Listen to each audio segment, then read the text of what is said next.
Bonjour à tous les amis, bienvenue dans la deuxième partie de la vidéo donc de la semaine dernière. Si vous n'avez pas vu cette vidéo, eh bien, je vous incite à le faire puisque vous n'allez pas bien comprendre de quoi on parle aujourd'hui. On a vu notamment à quoi correspondaient les chiffres donc des valeurs d'ouverture normalisées. Et puis dans cette deuxième partie, on va aller un petit peu plus loin. Vous pouvez le faire en cliquant ici, si vous êtes sur mobile ou pas d'ailleurs, sur le petit en haut à droite, oui, ou peut-être en haut à gauche, je sais pas, vous le trouverez de toute façon. Voilà, vous avez remarqué que je n'intègre plus les liens de pages Facebook et autres, mais vous pouvez retrouver le site internet et tout ce qui, voilà, le Facebook et tout ce dont vous auriez besoin en cliquant sur le petit, donc pas de souci.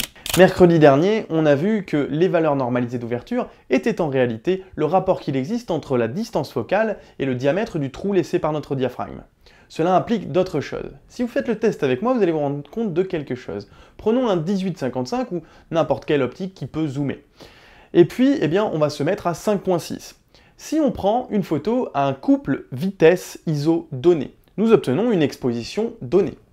Maintenant, si je fais varier ma focale et que je conserve les mêmes réglages, eh bien j'obtiens une image avec une exposition semblable. Et oui, mais c'est pas très logique, si on se rappelle de ce qui se passe quand on change de focale.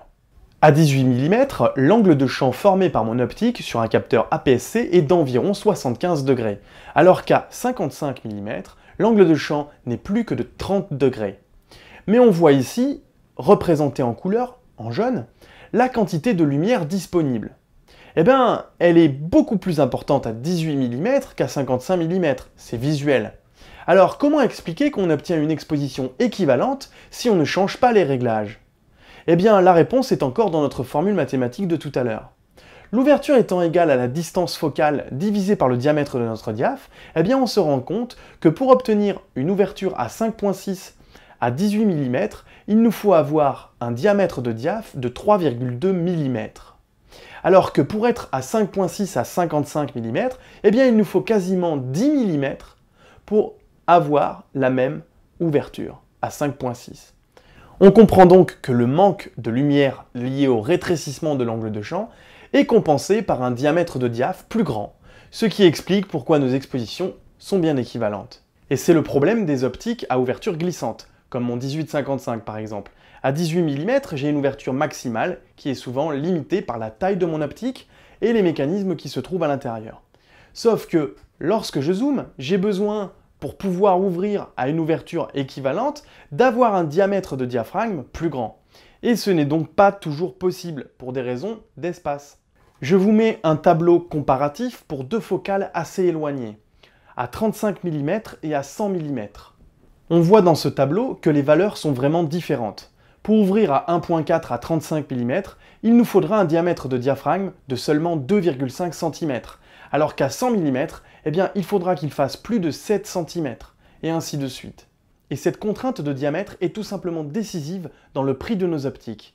Par exemple, les optiques à ouverture constante sont tout de suite beaucoup plus chères que les optiques à ouverture glissante, car la taille de leur lentille est beaucoup plus importante.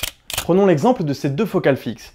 L'échelle n'est pas conservée, mais vous les aurez certainement reconnues. Le 35 mm à 1.4 et le 400 mm f2.8 de chez Nikon.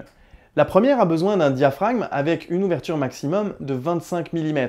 Et le 400 mm, lui, pour obtenir une ouverture à 2.8, a besoin d'un diaph qui ouvre à 143 mm, plus de 14 cm. Cette optique a donc besoin, dans l'absolu, d'avoir des lentilles 6 fois plus grandes que son homologue, le 35 mm. Et en plus, pour une ouverture plus petite, 2.8 contre 1.4.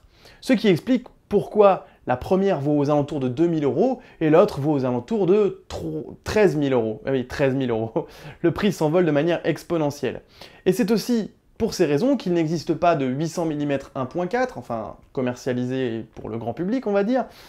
En outre, le fait que, bien sûr, à de telles focales et de telles ouvertures, la profondeur de champ est aussi quasiment inexistante.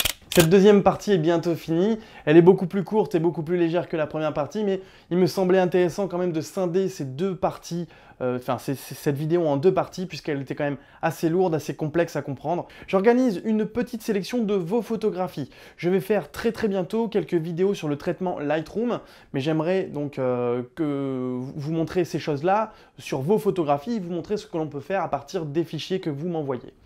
comme la formation Lightroom était plus une notice explicative du logiciel, maintenant je vais vous montrer comment on peut se servir du logiciel pour vraiment embellir vos photos et voilà quelques tutos, on va dire traitement. Donc voilà.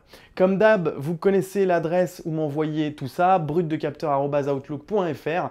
Vous m'envoyez bien sûr ça avant 15 jours. Voilà, je ferai une sélection des meilleures photos et on verra ensemble eh bien, comment les traiter pour les rendre plus sympas. Inutile de vous dire que bien évidemment, je n'accepterai que les fichiers RAW.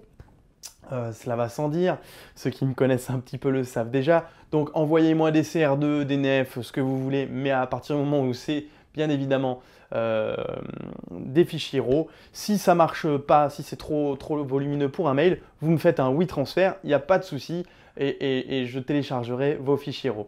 Voilà, et bien écoutez, nous on se dit à la semaine prochaine. N'oubliez pas de partager la vidéo, moi ça m'aide, et puis petit pouce bleu, ça fait pas de mal. Voilà.